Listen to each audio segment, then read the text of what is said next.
What's good, everyone? Welcome back to Crypto Collision UK. In today's video, I'm going to be taking a look at Hedera and their token HBAR. Now, this video is for you guys that have been around for a long time, just as much as it is for the newcomers. I'm going to be heading over to their X account and checking out the sentiment, taking a walk through their official website, checking out tools that retail users just like me and you potentially can use, chatting through the institutional offering, and I'm going to try and put that in plain English. And then I'm going to head over to the Tokenomics, check out HBAR, and look at the roadmap and see what they've got going on for the rest of 2026, 2027 and beyond. So, as always, this is not intended as financial advice. This is just my research and my opinions on the project. Let's go. So, as I say, we're going to start with a vibe check on X. This is where most of the HBAR holders hang out, right? This is where the energy is. This is where they live. X is where, crypto Twitter, which is now crypto X, doesn't quite have the same ring to it, does it? But crypto Twitter is the place for active communities, active retail. The community is still one of the more loyal ones in crypto. Like, you hear about the XRP army, you hear about other really strong communities. HBAR is one of them. Like, you're going to see people pointing at transaction counts, the council model, like tokenization pilots, policy work, and the idea that the market hasn't quite priced the infrastructure in yet. And to be honest, I agree. I think HBAR is one of those utility plays that when the markets wake up, potentially is going to be one of the front runners, one of the leaders in that space. One of. So the pushback is familiar too, right? Council members don't actually use the network. DeFi is thin. Price has been dead while the fundamentals get talked up. Like, the tension hasn't gone away. My view, both can be true at the same time. My view, both can be true at the same time. It's like you're always going to get different opinions and different people's, some people do deep research, some people just skirt on the surface, some people speculate, some people just look at facts, and all these different opinions and perspectives, they all get blended together. So, but the institutional story is more than real, and it's more than most L1s at this point. Retail activity and the token value accrual still have more work to do. And that's me just being honest, but that goes for the whole market, I think, and the industry. At least from what we know on the surface, what goes on behind closed doors, we're yet to see. I'm going to head over to the homepage, check it out. So the official website, Hedera's pitch is pretty consistent. A public network governed by known institutions, built for applications that need speed, finality, compliance, not a move fast and break things chain.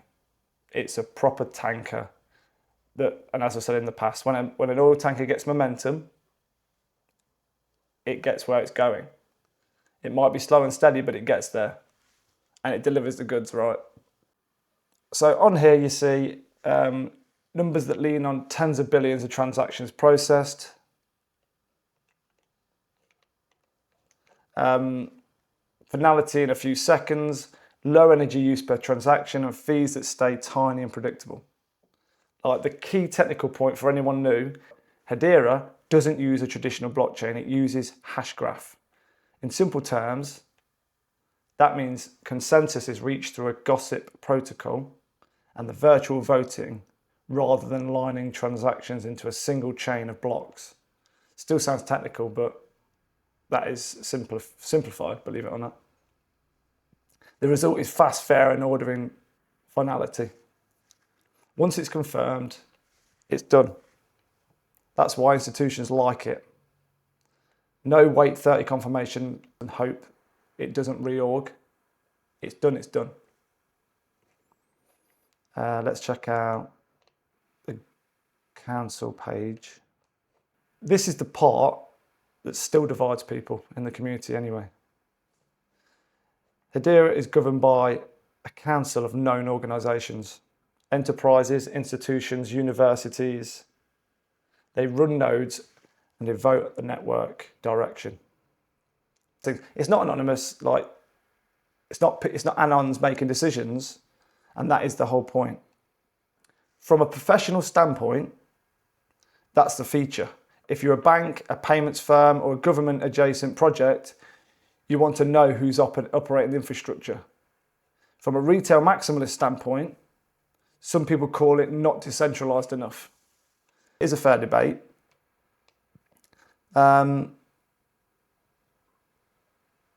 But if the thesis is regulated real world settlement, this model is closer to what those buyers actually want than a fully permissionless free-for-all. It's a bitter pill for people to swallow at times. But the recent council additions and infrastructure partners matter here. Some massive names. The Taurus integration is a good example. Full Hedera stack support for 40 plus banks covering custody, staking and token issuance. So it's like, smart contracts through existing regulated rails. It's a big deal. It's not just a tweet, it's actual plumbing. For holders and everyday users like myself, the ecosystem is more usable than people outside the community give it credit for. So here we've got HashPack. This is one of the main wallets. If you're on Hedera and you're not using HashPack or something similar, start here. Staking, tokens, dApps, NFTs. This is the front door. Then you've got HashScan, just like EtherScan and others. The Explorer shows you what's going on in the network. Good for checking accounts, transactions, tokens, and network activity. Then we've got SaucerSwap is another one I've come across. This is a DEX. They've shipped V3 on this DEX recently, so it's not just a basic active market maker anymore. I'm not going to go too far into this, but there's plenty to look at. 6.6 billion total traded volume, 20 million all time, 53% staked. Uniswap is fast, SaucerSwap is faster. It's got a great UI UX, so yeah, have a look. Then we've got Stader. There's another one I found. And this is primarily a liquid staking platform. Stake HBAR, get HBAR X, keep some flexibility if you want to use DeFi at the same time.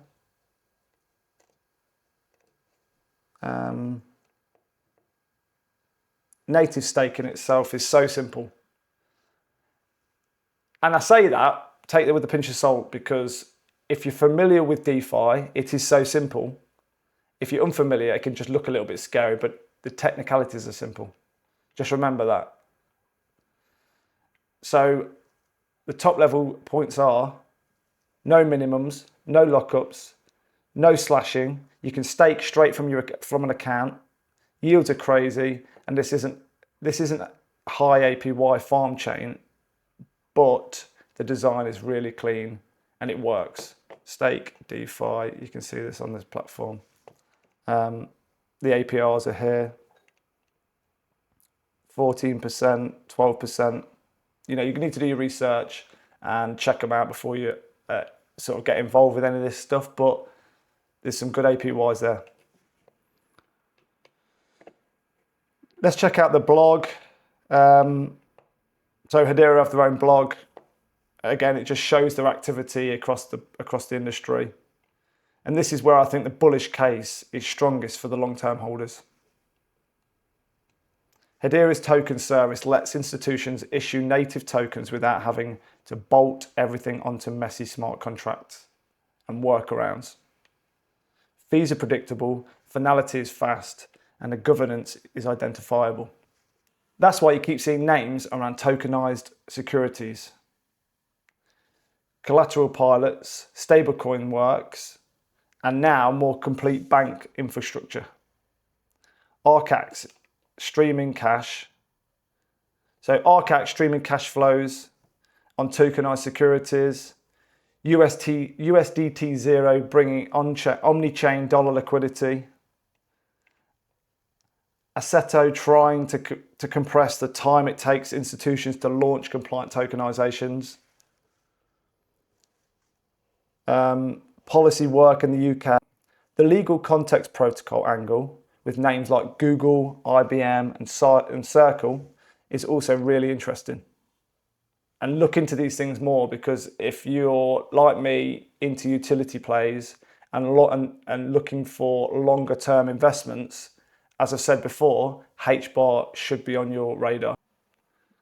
So the professional take, to me anyway, this is one of the few public networks that looks designed for regulated markets rather than it being a bolt-on and it retrofitted for them. And the retail friendly take, if tokenized assets, bank rails and AI settlement actually scale, HBAR is one of the cleaner bets on the infrastructure. That's why so many holders stay convicted when the price is quiet. It's a medium to long-term play. I think it may pay off. So let's talk about HBAR properly. Its fixed max supply is 50 billion, and that number doesn't change unless the council unanimously agrees to change it. That's a pretty high bar. Most of the supply is already out in the market. Circulating is in the mid 40 billions, as you can see here on CoinMarketCap. Depending on the tracker, Hedera itself talks in terms of released versus unreleased supply rather than the usual circulating language. So on here it shows circulating, but that is a CoinMarketCap data set rather than the HBAR's specific one. And they do publish treasury reports. I don't have that up, to be fair, but they do publish treasury reports, and that's more transparent than a lot of the L1s.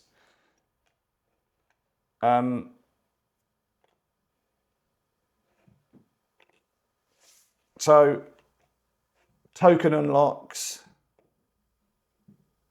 So HBAR is used for network fees, and that's priced in a way that stays low and relatively predictable in USD terms.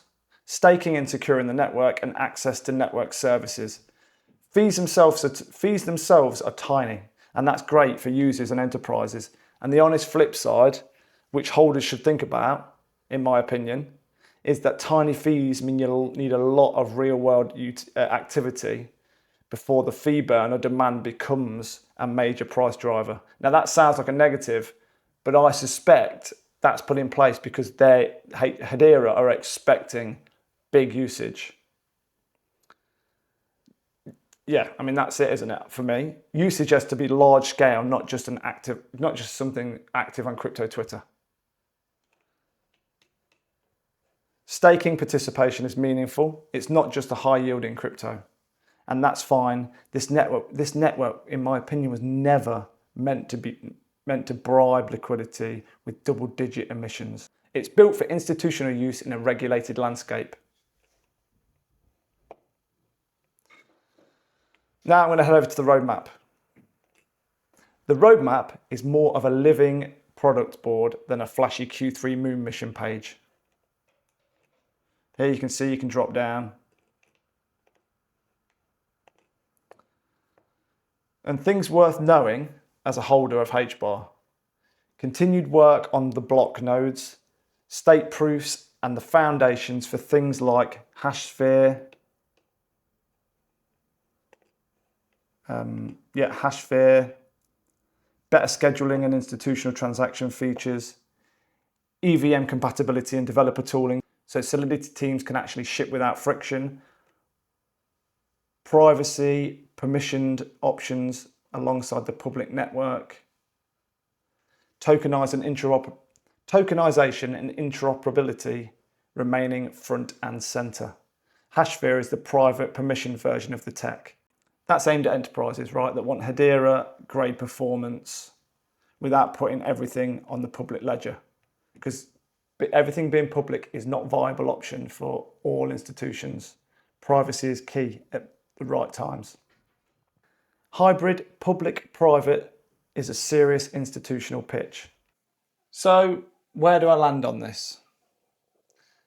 Hedera really is one of the few networks where the institutions are coming, if not already here. You know, there's so much goes on behind closed doors, especially when you're talking about big business, that they are potentially already lined up, ready for things to really get moving. The stuff they talk about isn't just marketing, and you can tell that. You know, the council model, the fee design, the finality, the tokenization tooling, and the bank custody integrations are all pointing in the same direction. What still needs to catch up? The part that retail cares about, right? Visible, sticky, on-chain demand that makes HBAR increase in value. Feels scarce, necessity within the ecosystem. Everything's there, it's all lined up. DeFi is improving, but it's not the main event within this project. That's not to say it's a problem. It just means retail feel a little bit less involved than maybe some other projects.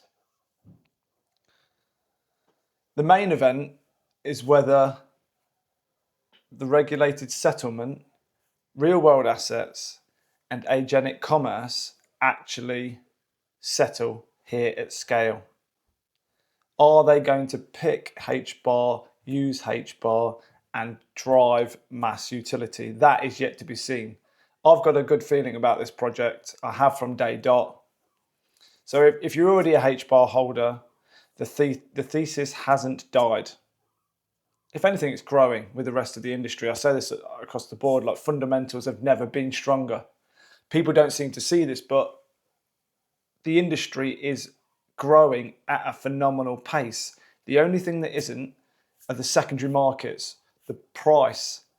But that is not a true indicator of progress. You know, and this project, it's just slower and more institutional than the market likes.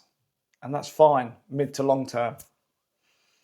You know, as I say, of course it's frustrating when the price is quiet. We all get frustrated. We all want to see moon. Don't get me wrong, I'm the same. I hope that at some point everything moons and we all make loads of money. That's what we're all here for, as well as here for the tech and loving the space, the networking, the communities. I mean, I love it all. Of course, I would like to see tokens massively increase in value. If you're newer, don't just buy the slogan. Look at HashPack, HashScan, the council page, and the treasury report, and you can see what's going on.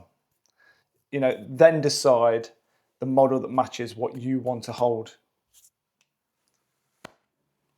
That is the end of today's video. And that is Hedera, in my opinion. If you're one of the community, I want to hear it in the comments. How long have you been holding? Are you still stead strong? Has anything changed? I'd love to know, because in my opinion, things are just getting stronger. You know, are you still stacking? Are you sitting tight? Or are you waiting for a clearer usage before really stepping in? As always, do your own research. This is not financial advice. If you thought this was a useful video or enjoyed it, thank you for watching. Please like and subscribe and share with your friends and family. I'm trying to grow the channel, so all the support is massively appreciated. Stay collision ready. Peace.